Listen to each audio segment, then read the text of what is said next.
e a sua casa também. Seja bem-vindo. Obrigado, meu irmão.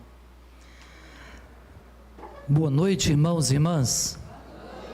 Graça e paz da parte do Senhor Jesus. Amém. Louvamos a Deus por estarmos juntos aqui com os irmãos, conhecendo um pouco mais o corpo de Cristo, que é a igreja do Senhor Jesus. Como já foi falado, sou pastor atualmente da primeira igreja presbiteriana de Campos dos Goitacazes, logo ali, não é? A cerca de 300 quilômetros de distância. Se Deus quiser, lá para 1h30, 2 horas da manhã, estarei lá, não é? Mas olhe por nós aí pela viagem de volta. Mas eu quero agradecer a Deus, né, ao conselho desta igreja, pelo rico privilégio, sabe, presbítero, de estarmos aqui e podermos compartilhar da palavra do Senhor. A Bíblia diz que grandes coisas o Senhor tem feito por nós. Deus tem feito grandes coisas por você, e por isso nós estamos como? E a Bíblia diz que um coração alegre... Oh, maravilha, olha que rosto bonito, aqui ó, irmãos, tá vendo? Porque um coração alegre formoseia o rosto. Muitos rostos bonitos assim, alegres, porque o Senhor está com a gente. Eu louvo a Deus pela vida dos irmãos, pelos projetos, né?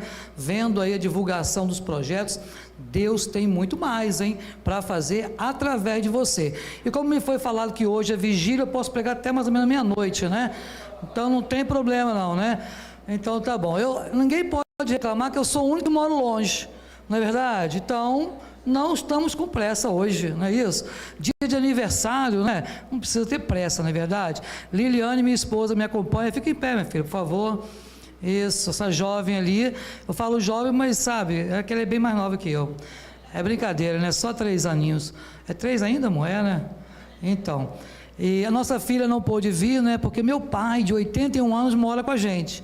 Nossa filha tem 14 anos, mas ficou lá, né, fazendo assim a companhia, pelo menos para ele, porque não dava para ele vir e voltar no mesmo dia, para ele era muito cansativo. Mas quero dizer aos irmãos que esta igreja, que completa 66 anos, quando o irmão começou a ler o histórico, eu me lembrei, eu esperava que você falasse de um homem que você não citou, chamado Blackford. Blackford foi o sucessor, né, de um homem que ele citou aqui, que foi aquele que veio lá dos Estados Unidos, que foi o Simonton. E Blackford foi o fundador da igreja que eu estou pastoreando hoje. A nossa igreja completou no último dia 11, 148 anos. Ela foi fundada por Blackford, olha bem, que era cunhado, né, do Simonton, e Blackford fundou a nossa igreja lá em Campos. Foi a primeira congregação da Catedral Presbiteriana do Rio de Janeiro, no estado do Rio de Janeiro. Olha que privilégio. E nós estamos completando 148 anos, o culto é no final do mês, dias 29 e 30, e certamente será muito bom. Estamos preparando a festa de 150. Aí vai ser uma festa mesmo, né? Esperamos ser uma grande festa. Mas é muito bom saber o que Deus está fazendo para o lado de cá. Eu sou do Rio de Janeiro, irmãos, tá? Eu sou de Duque de Caxias. Sou caxiense ali da Gema, né? Sou lá de Xerém. Fiquei sabendo que o nosso presbítero aqui conhece gente lá que eu conheço, não é? Da minha época lá de criança. E a gente é lá da Igreja Presbiteriana Filadélfia, em Xerém. Durante muito tempo estive lá, depois para o seminário, trabalhei aqui na Vila Militar, no período do seminário, dando aula na autoescola Ex-Pracinhas, durante um tempo. Então, certamente alguns aqui devem conhecer. E a gente está no Ministério Pastoral há 25 anos, né? E a minha esposa sofre comigo aí nesse trabalho há 25 anos, não é verdade? Então a gente louva a Deus, né, pelo Ministério Pastoral, louva a Deus pela sua vida. Hoje nós estamos pastor lá na primeira igreja de Campos, que é a igreja mãe de todas as demais da região norte e noroeste do Rio de Janeiro. Olha só que maravilha. Então ela é mãe, é avó, bisavó, tataravó, que você imaginar, a primeira igreja não é? E a gente louva a Deus. Mas não viemos aqui apenas para isso, né? Viemos para trazer a palavra do Senhor.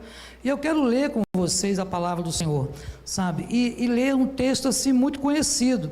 Aí você vai dizer, poxa vida, o pastor veio de tão longe para ler um texto que eu já sabia, né? Para ler um texto que eu já ouvi pregar um monte de vezes. É assim mesmo, né? A Bíblia diz que ela se renova a cada dia, né? Então a palavra de Deus, você vai ouvir o mesmo sermão 10 vezes, você vai aprender coisas novas, não é isso? É assim que a gente crê. Bem, o texto é Atos dos Apóstolos, tá bom?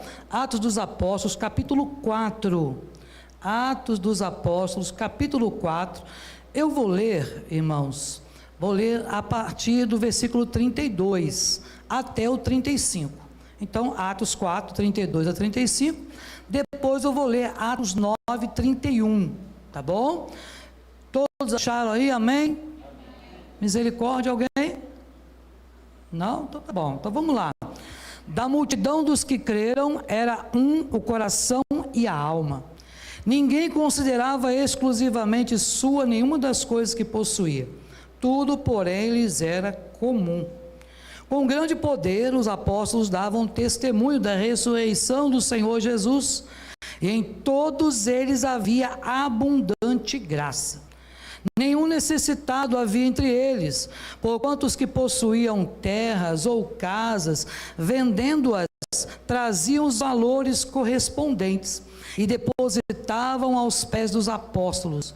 Então se distribuía a qualquer um à medida que alguém tinha necessidade. Amém. Vou ler agora então Atos 9, 31. Diz assim: a igreja, na verdade, tinha paz por toda a Judéia, Galiléia e Samaria, edificando-se e caminhando no temor do Senhor, e no conforto do Espírito Santo, crescia em número. Amém, amém. Que o Senhor aplique esta palavra ao meu e ao seu coração aqui nesta noite, em nome de Jesus. Meus queridos irmãos e irmãs, o texto, como eu disse, é muito conhecido. É verdade? A igreja primitiva, eu quero chamar aqui, ao invés de igreja primitiva, porque a ideia que a gente tem de primitivo é a ideia de coisa arcaica, né? Então eu vou chamar de primeira igreja, tá bom? Então quando eu falar primeira igreja, você entende que é lá a igreja de Atos dos Apóstolos. Então a primeira igreja, ela nos oferece um modelo poderoso de crescimento espiritual, um modelo poderoso de crescimento missionário, um modelo poderoso de crescimento comunitário. Uma igreja que, em meio a perseguições, em meio aos desafios que eles enfrentavam, essa igreja, a primeira igreja, não só ela resistiu, mas ela prosperou, avançando então com ousadia e com fidelidade ao Evangelho. Quem já leu Atos dos Apóstolos sabe, estão estudando com a missionária Benta, certamente já passaram por esse texto, talvez, e nesses textos você vai ver que a igreja, ela crescia porque ela tinha uma característica muito interessante. Era uma igreja, como diz lá o capítulo 2, que perseveravam na doutrina dos apóstolos, então não falavam qualquer bobagem na igreja, era doutrina pura, perseveravam na oração. Era um povo que buscava o Senhor, que tinha intimidade com Deus, perseverava em mais o quê? Doutrina dos apóstolos, oração, partir do pão, não é isso? Em cada alma havia o quê? Temor. Mas não era aquele temor servil, aquela coisa de medo, não. Era do reconhecimento da soberania, da grandeza do Deus ao qual eles serviam. Mas uma igreja que estava vivendo agora num momento de grande perseguição. Vocês vão lembrar que a primeira igreja, ela surgiu logo após o Pentecoste, não é isso? Oficialmente falando, após o Pentecoste. Se eu errar, depois a Benta conserta, tá bom, gente? Então, ela surge depois do Pentecoste, mas ela surge num momento em que eles achavam que podiam ficar todo mundo ali, juntinho, gostoso. Aquela comunhão estava tão boa, que não queriam mais sair daquele lugar. E vocês se lembram qual era a ordem de Jesus, lá em Atos 1:8? Falou o que lá? Mas recebereis poder ao descer sobre vós o Espírito Santo, e sereis minhas testemunhas. Aonde? Jerusalém, Judéia, Samaria e até... Mas eles foram convertidos, receberam o Espírito Santo, e o negócio estava tão gostoso, esse negócio de ser crente, vão ficar todo mundo juntinho aqui mesmo? Está maravilhoso esse negócio, vão ficar por aqui? Mas a ordem não era essa. Eles iam receber poder para ir, poder para pregar, poder para fazer acontecer, em nome de Jesus. O que Deus faz? Deus então compeliu o Império Romano para que perseguisse a igreja. E se você ler o livro, por exemplo, da Pax Romana, vai ver que maravilhoso é ver Deus agindo através de um império para fazer o quê? Para fazer com que aqueles convertidos voltassem para as suas terras natais. Porque na festa do Pentecoste, vinha gente de todo lugar para aquela festa. Alguns haviam experimentado e visto a crucificação de Jesus, outros estavam ali por curiosidade, outros apenas pela festa, mas aqueles que foram convertidos de várias nacionalidades diferentes, agora voltaram para as suas terras natais. E crente novo convertido é uma beleza, porque ele prega o evangelho mesmo.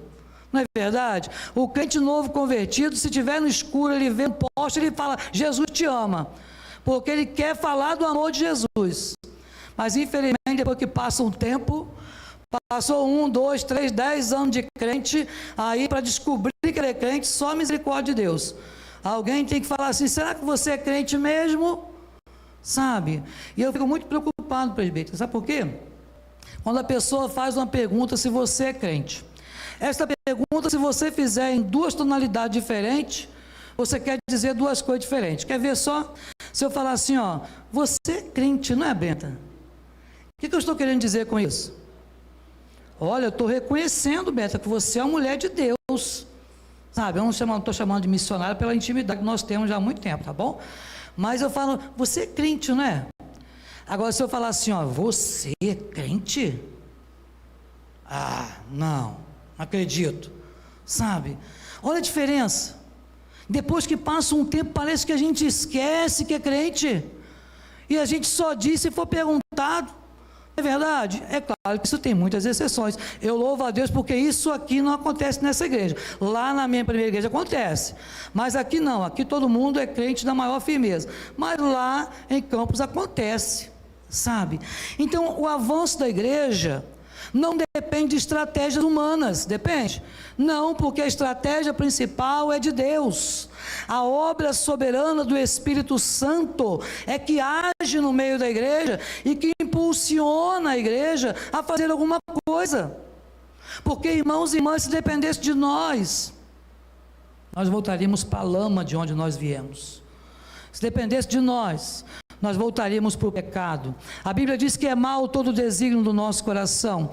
A Bíblia diz que o nosso coração é desesperadamente corrupto. Então, se dependesse de mim, se Deus me soltar só um pouquinho, eu volto para a lama, volto para o pecado. Sabe? Viver no pecado. Porque o pecado é um negócio gostoso. Quando você está cometendo pecado, é um negócio gostoso. Se fosse ruim, ninguém pecava. Mas depois a consequência do pecado é amarga como fel, porque o pecado, uma vez consumado, gera a morte, o afastamento de Deus.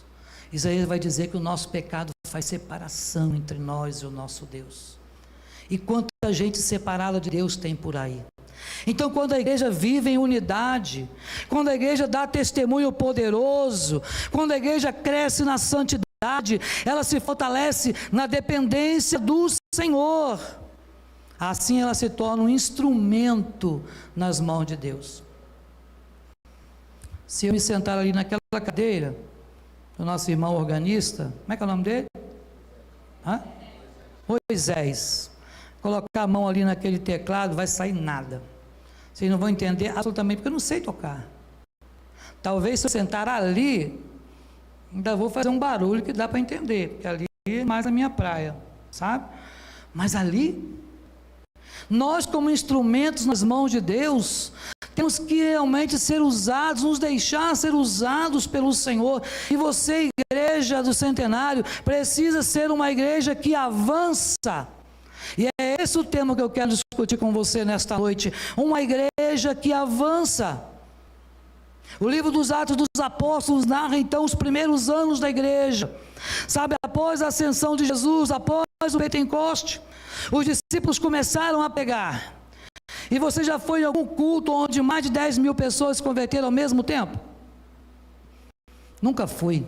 Tinha uma vontade de ir num culto desse, que 10 mil pessoas chorando aos pés de Jesus, se arrependendo, sendo batizadas com o Espírito Santo. Pastor, não pode falar de batismo com o Espírito Santo na igreja presbiteriana. O que foi isso, senão o descida do Espírito Santo, o ato da regeneração que o Senhor faz e fez na minha vida e na sua vida? João Batista disse: olha, eu vos batizo com água, mas depois de mim virá outro que vos batizará com o Espírito Santo e com fogo. Então, quando alguém pergunta assim: pastor Robson, o senhor é batizado com o Espírito Santo? Eu falo: com fogo, meu irmão.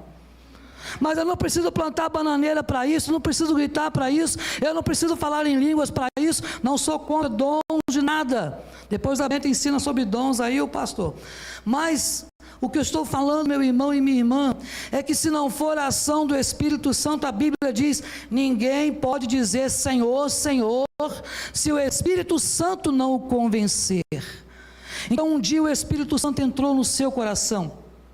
Nesse dia você foi impactado por ele. Nesse dia você foi batizado por ele. É por isso que Jesus falou: quem crê e for batizado será. Mas quem não crê? Mas quem não for batizado? Ele não fala que não vai ser salvo, fala? Não. Por quê?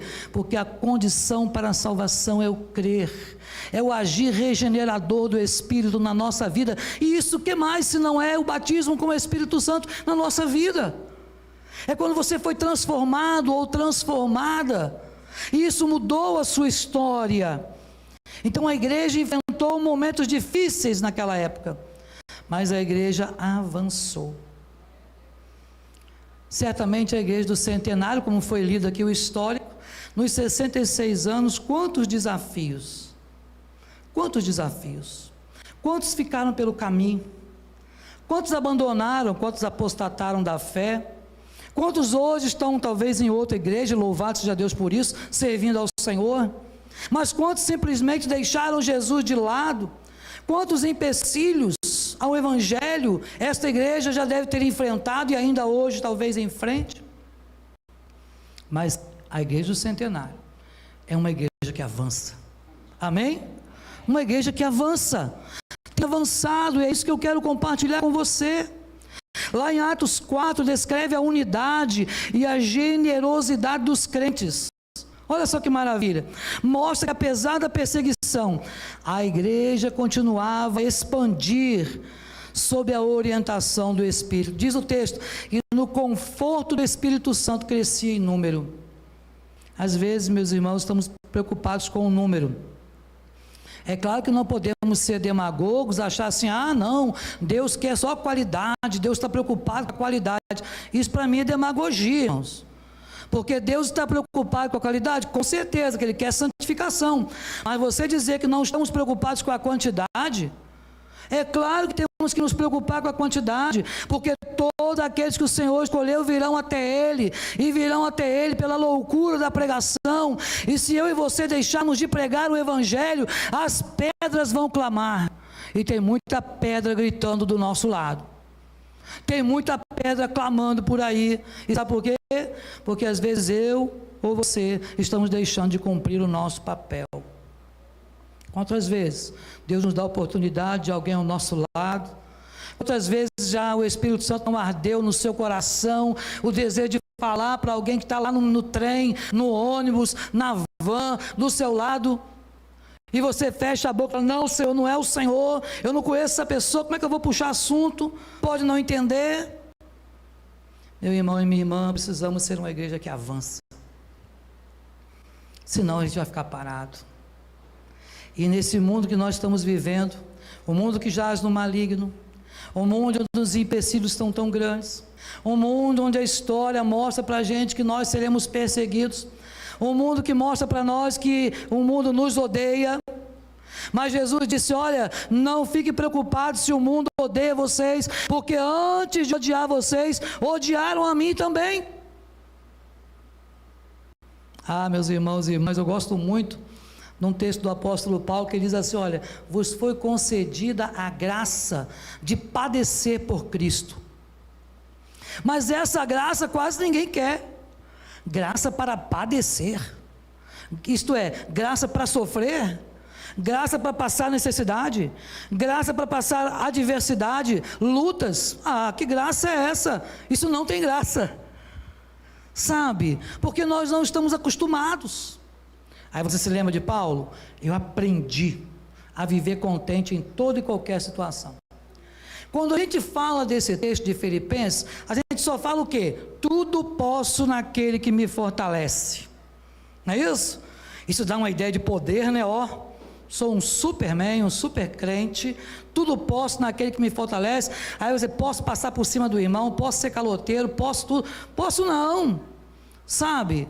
Esse tudo posso, Paulo disse, mas leia o que ele falou antes. Olha só, eu aprendi a viver contente em toda e qualquer situação, tanto ser estar humilhado como ser exaltado, passar necessidade, ter escassez. Eu passei por naufrágios muitas vezes, em perigo de morte muitas vezes, em perigo entre patrícios, entre os irmãos, naufrágios muitas vezes, fui fustigado com vara várias vezes. Olha só, tudo posso naquele que me fortalece. Passei por tudo isso, porque o Senhor me fortaleceu, porque se não fosse a graça dele, eu também desanimaria. Quantos pelo caminho em 66 anos não desanimam?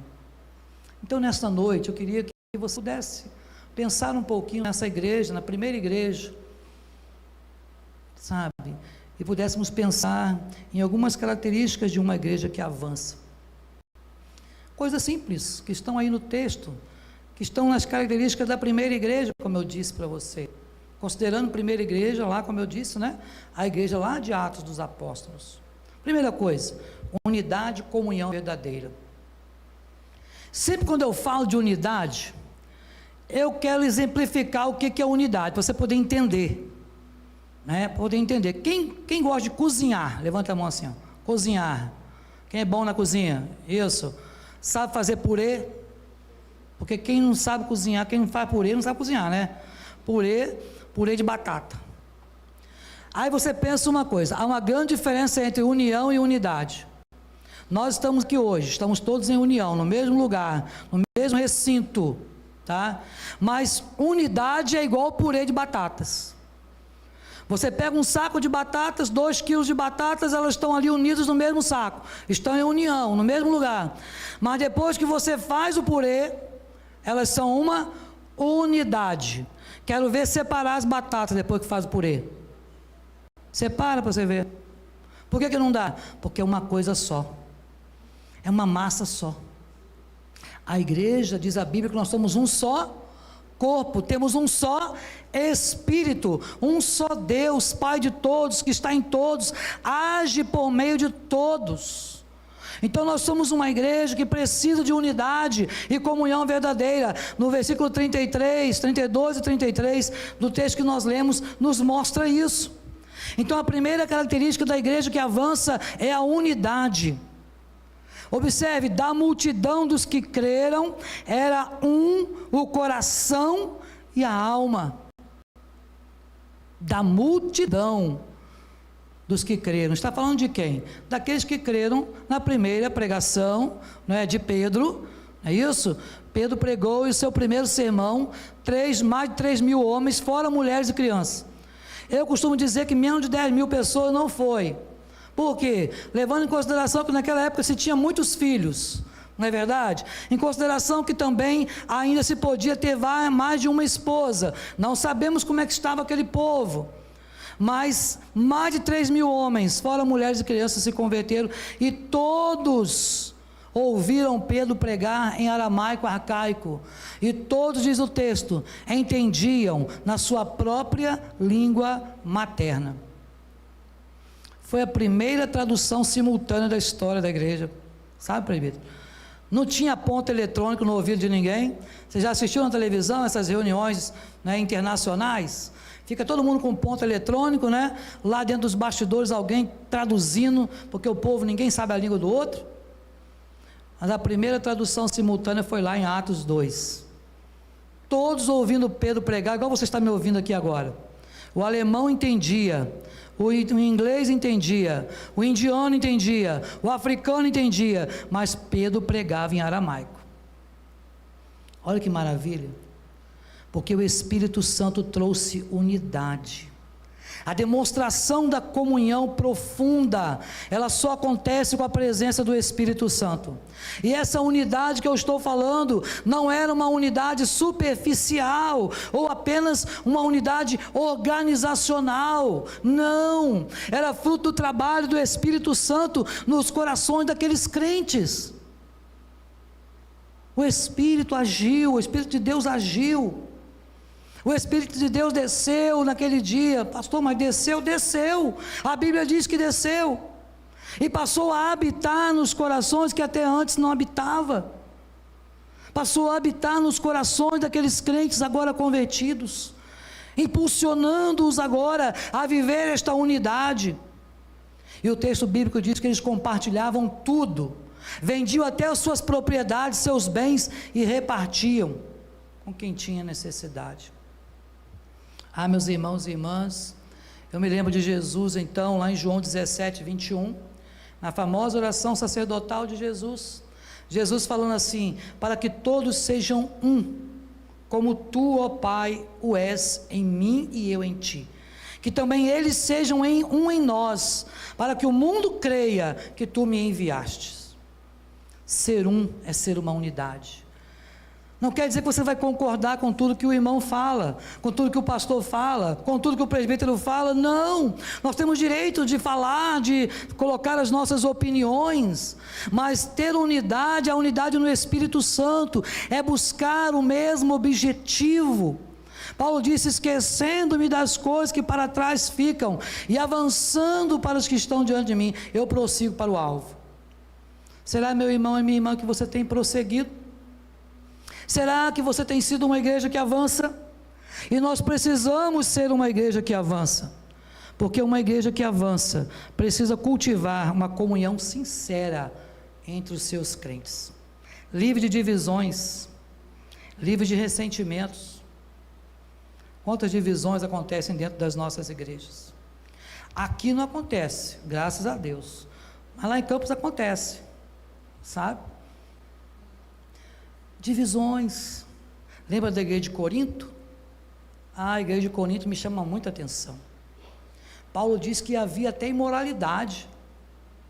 Olha só, imoralidade na igreja.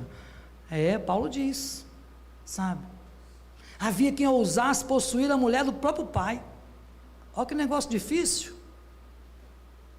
Mas Paulo começou a pregar para aquela igreja, porque ele não desistiu daquela igreja, porque Deus não desiste de nós. Deus não desistiu da igreja presbiteriana do centenário. 66 anos, Deus continua abençoando esta igreja. E você que está aqui hoje, meu irmão e minha irmã, precisa entender que para avançar ainda mais, precisa ter realmente unidade, uma comunhão verdadeira, uma koinonia sincera. Não basta apenas cantar, eu preciso de você, você precisa de mim. Não basta apenas cantar que somos um só corpo, aquela canção Corpo e Família. Não basta apenas cantar, mas tem que ser fruto, sabe, de um coração sincero na presença do Senhor. A segunda coisa interessante que nós observamos, a segunda característica, é o testemunho poderoso e uma vida piedosa na presença do Senhor. Aí diz que com grande poder eles davam testemunho da ressurreição do Senhor Jesus. O crescimento da igreja, meu irmão e minha irmã, não acontece apenas por meio de estratégias ou de números, mas o crescimento da igreja acontece através do testemunho fiel e poderoso da igreja. Mas o poder nosso, não, o poder que vem do Senhor, que emana através de nós. A Bíblia diz que tudo é força, mas só Deus é poder. E essa palavra poder na Bíblia é a palavra dínamos, da onde vem a palavra que você conhece como dinamite, a ideia de uma explosão. Você não pode segurar ou conter o poder de Deus. Quando Deus quer usar, Ele vai usar. Quando Deus chama, você pode até tentar dizer não, Senhor, não quero, não vou. Quando Deus chama, você pode tentar dar desculpas, como Moisés: eu sou gago, eu não sei falar direito. Pode tentar falar como um profeta que disse: eu não passo de uma criança. Pode tentar dizer assim: mas eu habito no meio de um povo de impuros lábios. Deus não está preocupado com a sua capacidade ou com as suas desculpas. O que Deus quer é a sua predisposição em servi-lo. Ele disse: abre a tua boca que eu vou encher. Não digas não passe de uma criança, que aonde eu te mandar irás, o que quer que eu te mandar falar, tu vai falar, sabe? Jonas tentou fugir, viu que deu? Não deu nada bom para o lado dele, não é? Depois ele vai e prega. Ele prega, mas com o coração duro. Quem já leu o livro de Jonas? Glória a Jesus. Ele prega com o coração duro, né? Ele prega, vai lá, senta na montanha e fica esperando descer fogo do céu. Olha o coração de Jonas: mata, Senhor, agora, é agora, vai cair a primeira pedra. Nada acontece, vem um sol na cabeça dele, um vento calmoso oriental, diz a Bíblia, ele começa a desfalecer, Deus faz crescer uma planta. Aí ele: opa, glória a Deus, uma planta, maravilha. Aí daqui a pouco vem um verme e mata a planta.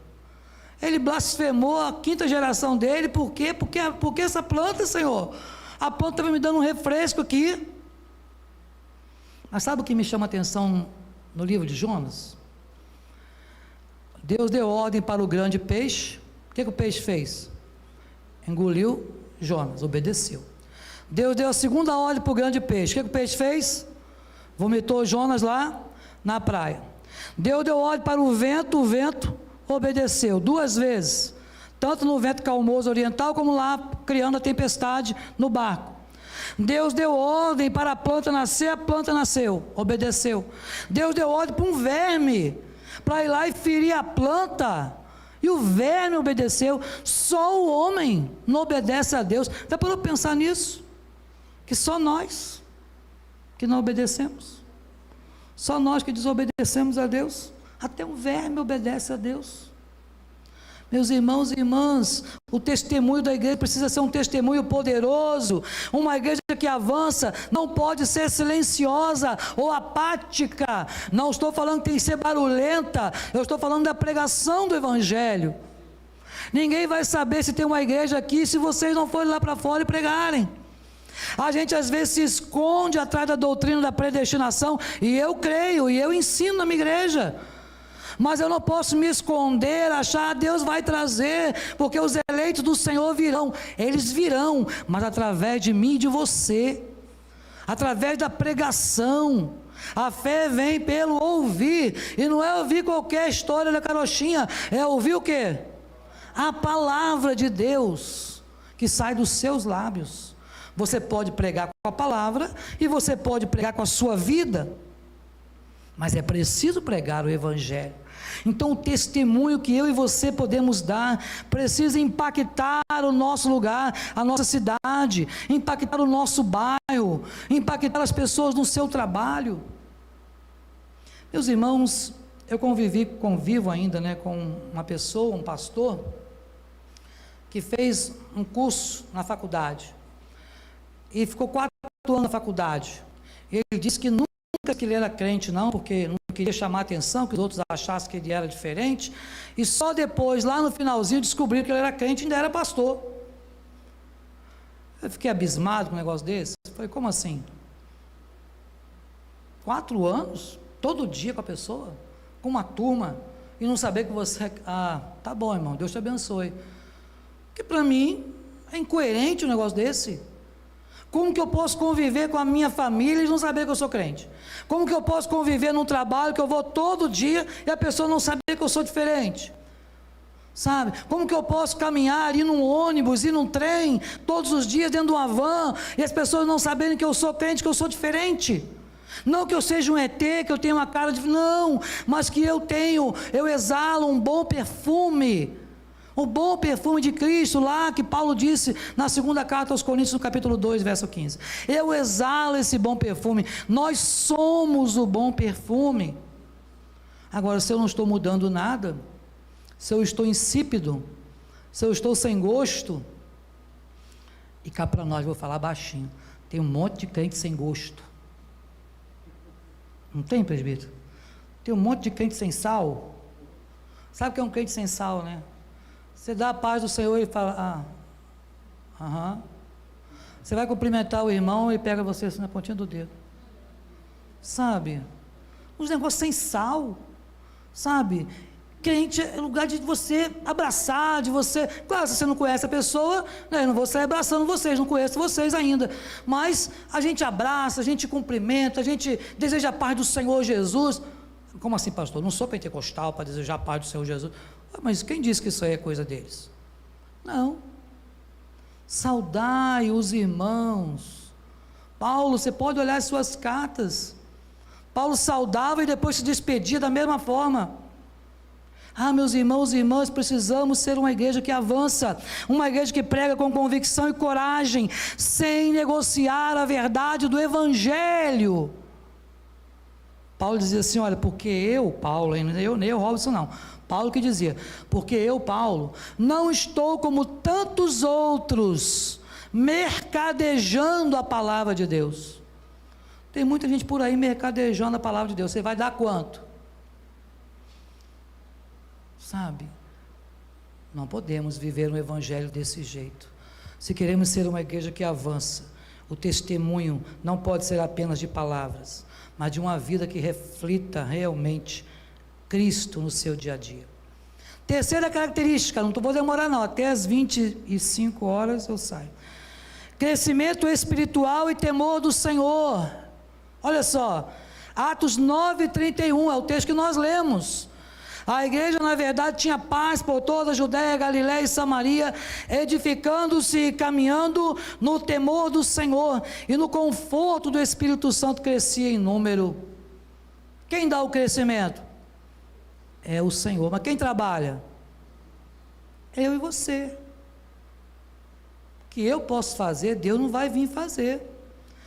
Senhor, vai cair do céu, Senhor, eu quero um emprego. No Rio de Janeiro, então, se você quer emprego, não acorda 4 da manhã para chegar até a estação, para pegar o trem lotado e ir para lá para tentar colocar currículo. Fica em casa colocando currículo pelo celular, para ver o que dá. Vai ficar 2 anos desempregado. A gente quer a bênção, mas não quer fazer nada. Quer ver um templo bonito? Vocês, eu estava elogiando com o presbítero, olha que maravilha que vocês estão fazendo. Mas ele estava dizendo, vieram para limpar um grupo de irmãos trabalhando. É isso mesmo. Hoje em dia, aqui não acontece isso não, mas lá em Campos, na minha igreja, acontece, né? Não se faz mais mutirão. Fala, vamos fazer um mutirão para isso na igreja. O pessoal começa a olhar assim, o que é isso, pastor, mutirão? Não quer saber não. Aí tem irmão que ainda fala assim, não, no meu lugar eu vou pagar uma diária para um servente. Sabe, é um negócio difícil, porque as pessoas não querem se envolver.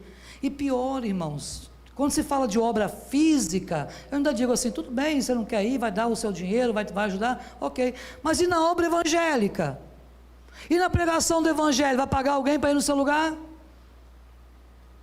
E ganhar almas para Jesus? Não, vou mandar a missionária Benta, porque eu não posso ir não.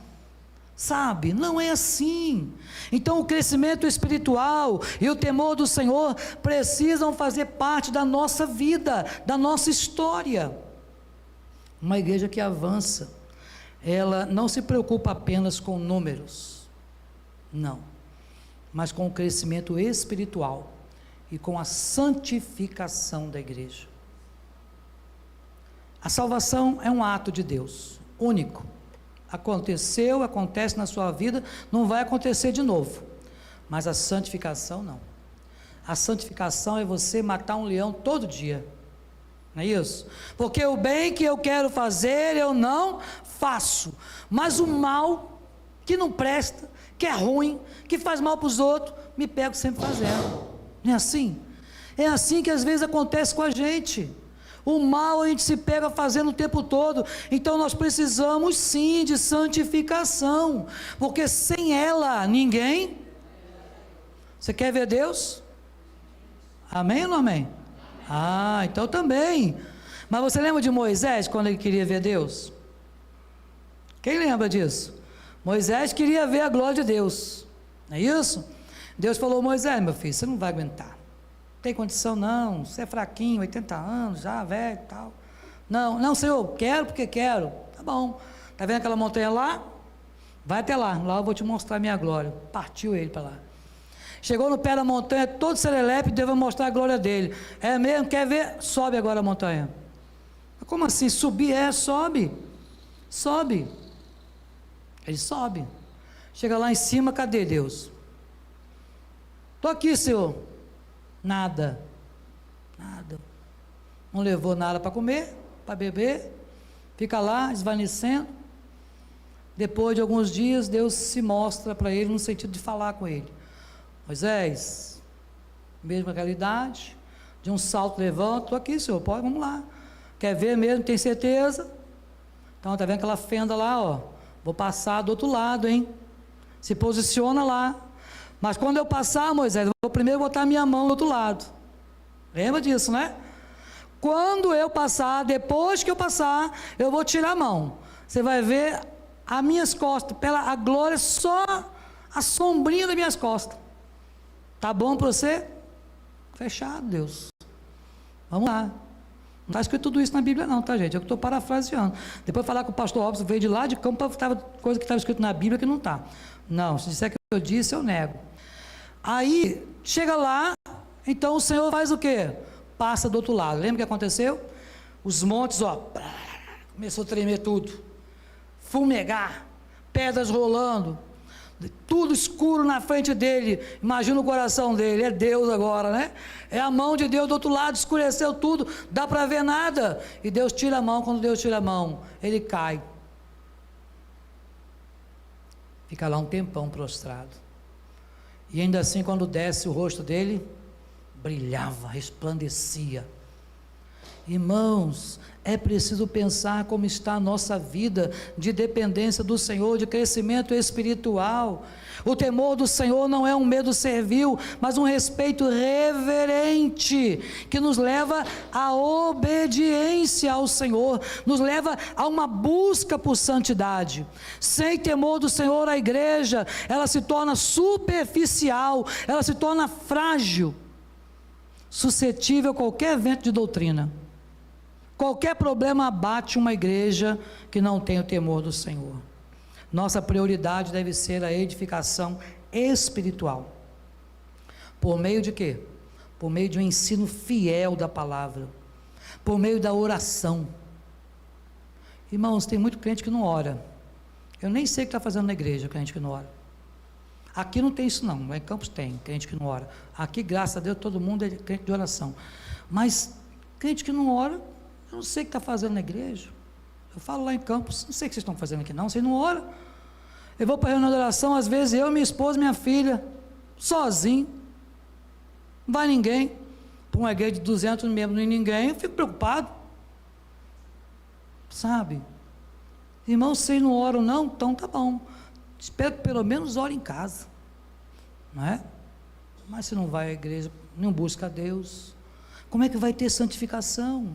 Então, se quisermos ver um avanço genuíno, meu presbítero, sabe, é preciso saber que precisamos restaurar o temor do Senhor na nossa vida ou dentro da igreja. E a última coisa para a gente fechar: dependência do Espírito Santo e multiplicação. É uma outra característica importante que a igreja precisa ter para avançar. Uma igreja que avança, ela depende do Espírito Santo.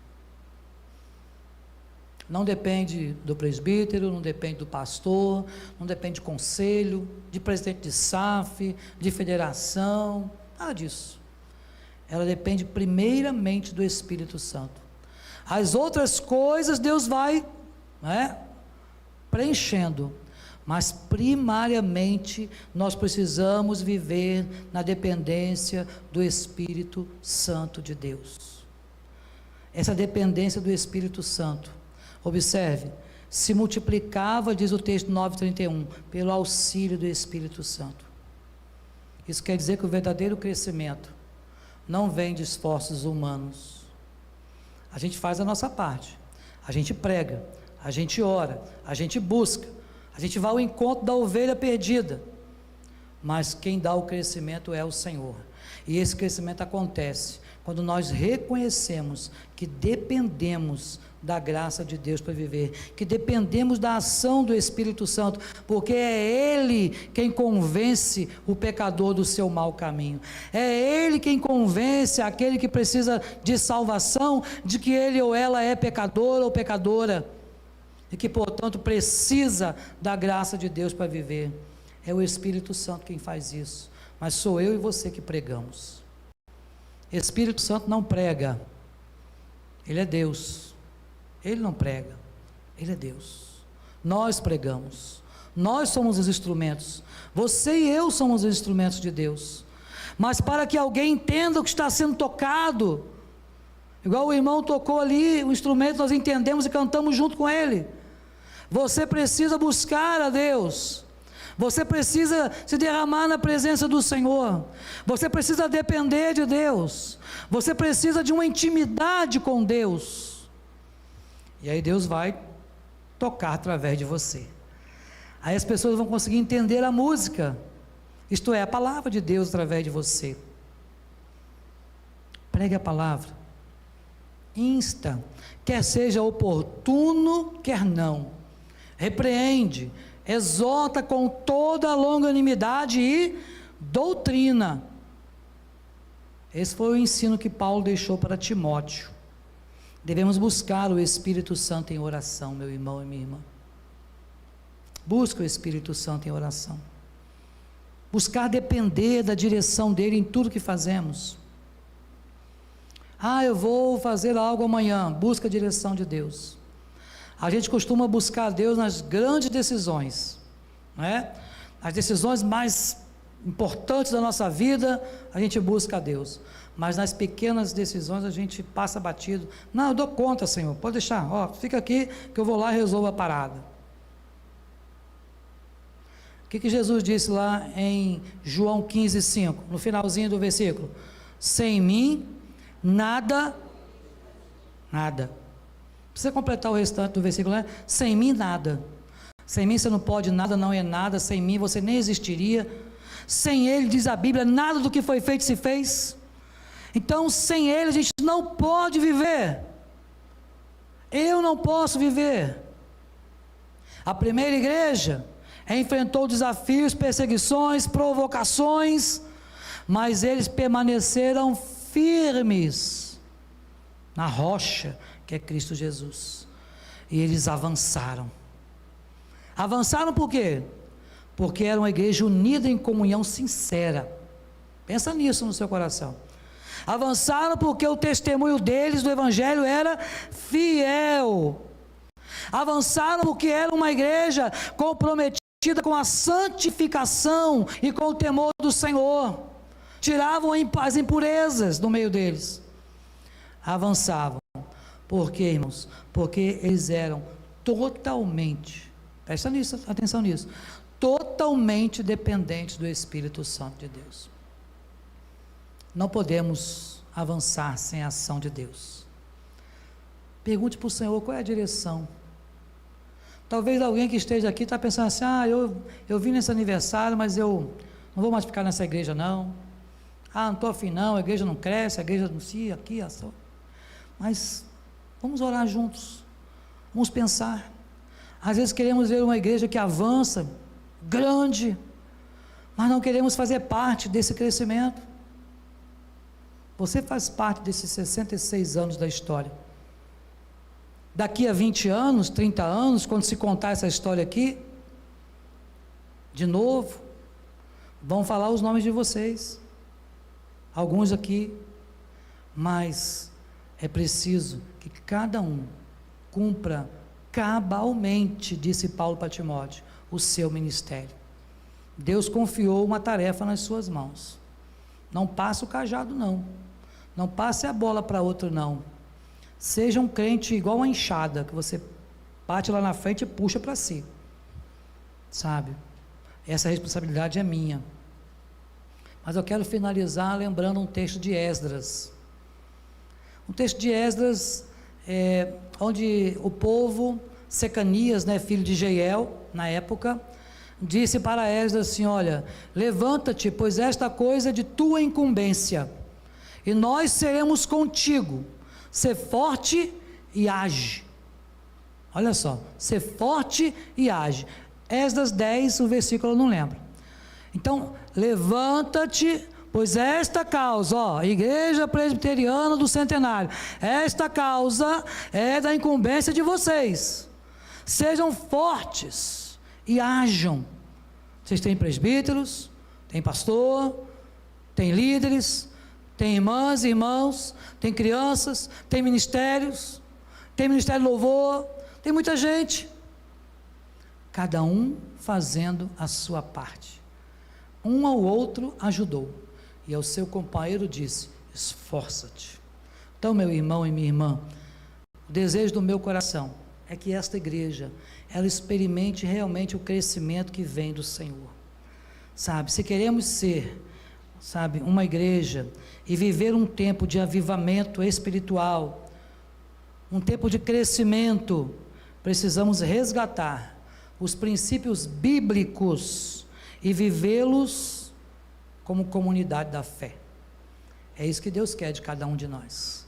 É isso que Deus quer de você e de mim também. Deus te abençoe a viver desta forma, em nome de Jesus. Amém?